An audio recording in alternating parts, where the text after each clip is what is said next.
ഈ വീഡിയോയിൽ നമ്മൾ നോക്കുന്നത് Azure Active Directoryയുടെ ഡിലീറ്റഡ് യൂസേഴ്സിനെ കുറിച്ചാണ്. അപ്പോൾ അത് ചെക്ക് ചെയ്യുന്നതിന് വേണ്ടിയിട്ട് ആദ്യം തന്നെ നമ്മൾ Azure പോർട്ടലിൽ വന്നിട്ട് Azure Active Directory ക്ലിക്ക് ചെയ്യുക. Azure Active Directoryയുടെ ഓവർവ്യൂ പേജിൽ നിന്നും ലെഫ്റ്റ് സൈഡ് പെയിനിലുള്ള യൂസേഴ്സ് സെലക്ട് ചെയ്യുക. ഇപ്പോൾ നമ്മൾ ഓൾ യൂസേഴ്സ് വ്യൂയിലാണുള്ളത്. നമ്മൾ ക്രിയേറ്റ് ചെയ്ത എല്ലാ യൂസേഴ്സും ഡീഫോൾട്ട് ആയിട്ട് ക്രിയേറ്റ് ആവുന്ന യൂസേഴ്സും എല്ലാം ഇൻവൈറ്റ് ചെയ്ത യൂസേഴ്സും എല്ലാം ഇവിടെയാണ് നമ്മൾ കാണുന്നത്. അപ്പോൾ അതിന്റെ ലെഫ്റ്റ് സൈഡ് പെയിനിൽ തന്നെ നമുക്ക് ഡിലീറ്റഡ് യൂസേഴ്സ് എന്ന് പറഞ്ഞത് കാണാം. അതൊന്ന് ജസ്റ്റ് ഒന്ന് ക്ലിക്ക് ചെയ്തു. ഇപ്പോൾ നിങ്ങൾക്ക് കാണാൻ നോ യൂസേഴ്സ് ഫൗണ്ട് എന്നാണ് ഇവിടെ ഉള്ളത്. അത് എന്താണെന്ന് വെച്ചാൽ ഞാനിപ്പോൾ കറന്റ് ഒരു യൂസറും ഡിലീറ്റ് ചെയ്ത് വെച്ചിട്ടില്ല. അതുകൊണ്ടാണ് ഡിലീറ്റ് ചെയ്യുന്ന യൂസേഴ്സ് ആണ് ഇതിലേക്ക് വരുന്നത്. അതായത് നമ്മുടെ റീസൈക്കിൾ ബിൻ പോലെയാണ് ഈ ഡിലീറ്റഡ് യൂസേഴ്സ്. ഈ നമ്മൾ ആക്റ്റീവ് ഡയറക്ടറിയുടെ യൂസേഴ്സിന് ഡിലീറ്റ് ചെയ്യുന്ന യൂസേഴ്സ് എല്ലാം ഈ ഡിലീറ്റഡ് യൂസേഴ്സ് എന്നുള്ള ഓപ്ഷനിലേക്കാണ് വരുന്നത്. അപ്പോൾ നമുക്ക് ഇവിടെ കാണാം ഒരു ഡിലീറ്റഡ് യൂസർ ഈ ഒരു ഡിലീറ്റഡ് യൂസേഴ്സ് എന്നുള്ള ഓപ്ഷനിൽ 30 ഡേയ്സ് വരെയാണ് ബൈ ഡിഫോൾട്ട് ആയിട്ട് ഉണ്ടാവുക. നമുക്ക് 30 ഡേയ്സിനുള്ളിൽ എപ്പോൾ വേണമെങ്കിലും ആ യൂസറെ റീസ്റ്റോർ ചെയ്യാം. അപ്പൊ നമുക്ക് ആദ്യം തന്നെ ഒരു യൂസറെ ഡിലീറ്റ് ചെയ്തിട്ട് ബാക്കി ഡീറ്റെയിൽസ് ചെക്ക് ചെയ്യാം. അപ്പൊ ഞാൻ ഇവിടുന്ന് ഈ ഒരു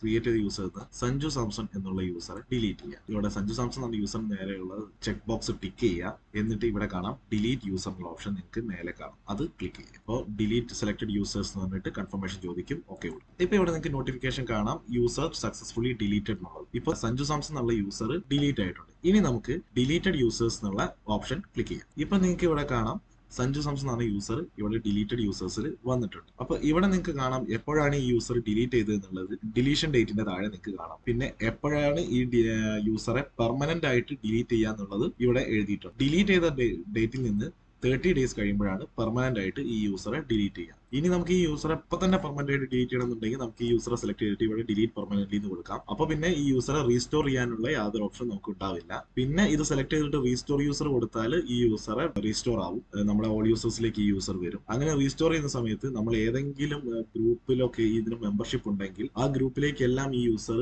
റീസ്റ്റോർ ആവും. അതായത് ബാക്ക് ടു നോർമൽ എങ്ങനെയായിരുന്നു ആ യൂസർ ഉണ്ടായിരുന്നത് അതേപോലെ സെയിം സ്റ്റേറ്റിലേക്ക് ആ യൂസറെ റീസ്റ്റോർ ചെയ്യാൻ നമുക്ക് പറ്റും. പിന്നെ ഒരു ഓപ്ഷൻ ഉള്ളത് ബൾക്ക് റീസ്റ്റോർ എന്നുള്ളതാണ്. നമ്മൾ കഴിഞ്ഞ വീഡിയോസിലൊക്കെ യൂസറെ ബൾക്ക് ക്രിയേറ്റ് ചെയ്യുന്നതും ബൾക്ക് ഇൻവൈറ്റ് ചെയ്യുന്നതും ഒക്കെ കണ്ടിരുന്നു. അതുപോലെ ഒരു ബൾക്ക് ഓപ്പറേഷൻ ആണ് ബൾക്ക് റീസ്റ്റോർ എന്നുള്ളത്. അതായത് ഒരുപാട് യൂസേഴ്സ് ഡിലീറ്റഡ് യൂസേഴ്സിൽ ഉണ്ടെങ്കിൽ ആ യൂസേഴ്സിനെ എല്ലാം ബൾക്കായിട്ട് റീസ്റ്റോർ ചെയ്യുന്നതിനുള്ള ഒരു ഓപ്ഷനാണ് ബൾക്ക് റീസ്റ്റോർ. അപ്പോൾ നമുക്ക് ആദ്യം തന്നെ ഈ യൂസറെ ഒന്ന് ജസ്റ്റ് ഒന്ന് നോർമൽ ആയിട്ടൊന്ന് റീസ്റ്റോർ ചെയ്യാം.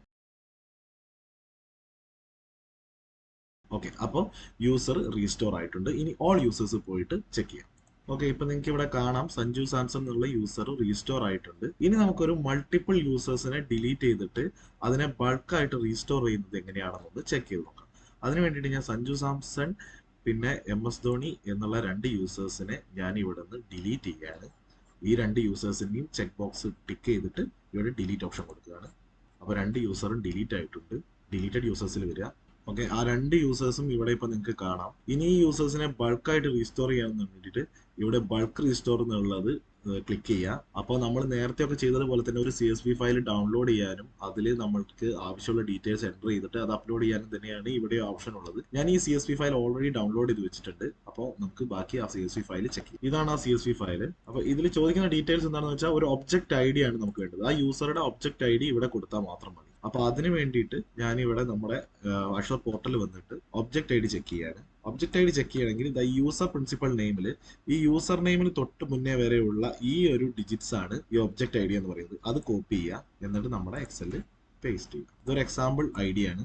ഇനി അടുത്തത് നെക്സ്റ്റ് യൂസറിന്റെ ഡീറ്റെയിൽ ഇതേപോലെ എടുക്കുക. സഞ്ജു സാംസൺ എന്നുള്ള യൂസറിന്റെ ഡീറ്റെയിൽ ഞാൻ ഇതെടുത്തു, കോപ്പി ചെയ്തു, പേസ്റ്റ് ചെയ്തു. ഓക്കെ, ഇപ്പൊ ഞാൻ ഈ 2 യൂസറിന്റെ ഒബ്ജക്റ്റ് ID ഇവിടെ കൊടുത്തു. ഇനി ഇത് സേവ് ചെയ്തിട്ട് ക്ലോസ് ചെയ്യും. ഇനി നമുക്ക് ഈ CSV ഫയൽ ഇതിലേക്ക് അപ്ലോഡ് ചെയ്യാം. ഓക്കെ, ഫയൽ സക്സസ്ഫുള്ളി അപ്ലോഡ് ആയിട്ടുണ്ട്. ഇനി അത് സബ്മിറ്റ് ചെയ്യും. പ്രോസസ്സ് കംപ്ലീറ്റ് ആവുന്ന സമയത്ത് ഇവിടെ നോട്ടിഫിക്കേഷൻ വരും. അതല്ലെങ്കിൽ ഇതിന്റെ സ്റ്റാറ്റസ് ചെക്ക് ചെയ്യാൻ വേണമെങ്കിൽ നമുക്ക് ബൾക്ക് ഓപ്പറേഷൻ റിസൾട്ട്സിൽ പോയിട്ട് വേണമെങ്കിൽ ചെക്ക് ചെയ്യാം. നമ്മൾ നേരത്തെ ബൾക്ക് ഇൻവൈറ്റും ബൾക്ക് ക്രിയേഷനും ഒക്കെ ചെയ്ത സമയത്ത് നമ്മൾ അങ്ങനെ ചെക്ക് ചെയ്തിട്ടുണ്ടായിരുന്നു. ഓക്കെ, ഇപ്പൊ നമുക്ക് ഇവിടെ മെസ്സേജ് വന്നിട്ടുണ്ട് bulk operation user restore template CSV succeeded. അപ്പോൾ ഇത് നമുക്ക് സക്സസ്ഫുള്ളി റീസ്റ്റോർ ആയിട്ടുണ്ടെന്നാണ് പറഞ്ഞത്. അപ്പൊ നമുക്ക് ഇനി MS ധോണി സഞ്ജു സാംസൺ എന്നുള്ള യൂസേഴ്സ് ഇവിടെ റീസ്റ്റോർ ആയി ഒന്ന് ചെക്ക് വന്നിട്ടുണ്ട്. നിങ്ങൾക്ക് ഇവിടെ കാണാം MS ധോണി എന്ന യൂസറും പിന്നെ സഞ്ജു സാംസൺ എന്ന യൂസറും ഇവിടെ റീസ്റ്റോർ ആയിട്ടുണ്ട്. അപ്പൊ ഇത്രയാണ് ഒരു യൂസർ ഡിലീഷന്റെ കാര്യത്തിൽ നമ്മൾ Azure ആക്റ്റീവ് ഡയറക്ടറി നമുക്ക് പറയാനുള്ളത്. അപ്പോൾ 30 ഡേയ്സ് ആണ് നമുക്ക് ഡിഫോൾട്ട് ആയിട്ടുള്ള റീസ്റ്റോർ പീരീഡ്. ബാക്കി കാര്യങ്ങൾ ഇനി നമുക്ക് അടുത്ത വീഡിയോയിൽ കാണാം.